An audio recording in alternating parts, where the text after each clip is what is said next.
An upturned tortoise, tortoise. An upturned tortoise will try to right itself firstly by sticking out its neck to its fullest extent and trying to use its head as a lever. If this doesn't work, it will wave its legs frantically in case this will rock it upright. An upturned tortoise is the ninth most pathetic thing in the entire multiverse. An upturned tortoise, who knows what's going to happen to it next, is, well, at least up to there it's number 4.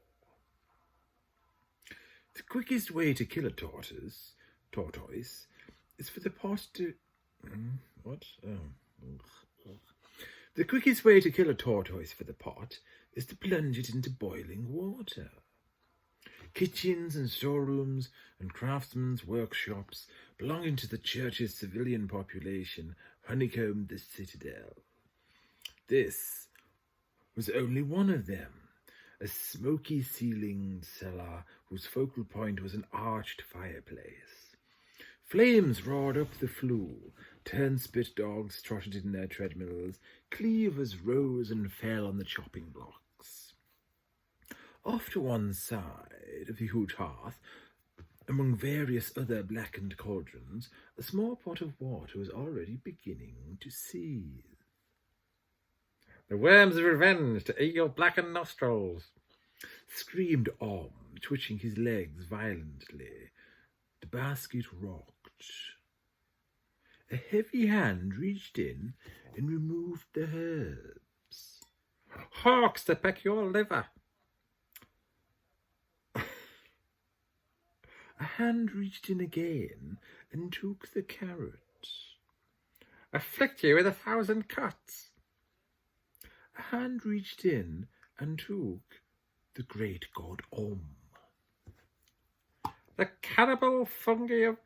"Shut up," hissed Brother, shoving the tortoise under his robe. He sidled toward the door, unnoticed in the general culinary chaos.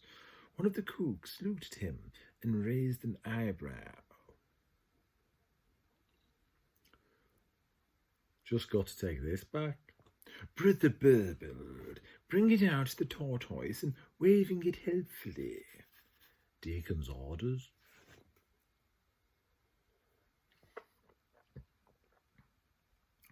The cook scowled and then shrugged. Novices were regarded by one and all as the lowest form of life, but orders from the hierarchy were to be obeyed without question, unless the questioner wanted to find himself faced with more important questions, like whether or not it is possible to go to heaven after being roasted alive. When they were out in the courtyard, Brother leaned against the wall and breathed out. "Your eyeballs," the tortoise began. "One more word," said Brother, and is back in the basket. The tortoise fell silent. "As it is, I'll probably get into trouble for missing comparative religion with Brother Welk," said Brother. But the great god Om has seen it fit to make the poor man short-sighted and probably won't notice I'm not there. Only if he does, I shall have to say what I've not done, because telling lies to Brother is a sin. No, telling lies to a brother is a sin, and the great god Om will send me to hell for 1,000,000 years. "In this one case, I could be merciful," said Tortoise.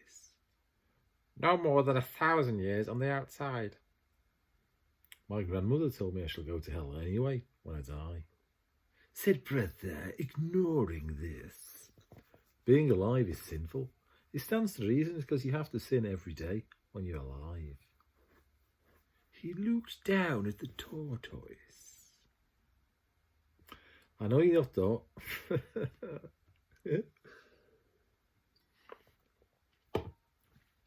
"I know," I know, that's more yum yum. I know you're not the great Gollum, Holy Horns, because if I was to touch the great Gollum, Holy Horns, my hands would burn away. The great gods would never become a tortoise, like Brother Nimrod said. But it says in the book of the prophet Senna that when he was wandering in the desert, the spirit of the ground and the air spoken to him. So I wondered if you're one of those. Well, that went all weird. So I wondered if you're one of those. Better.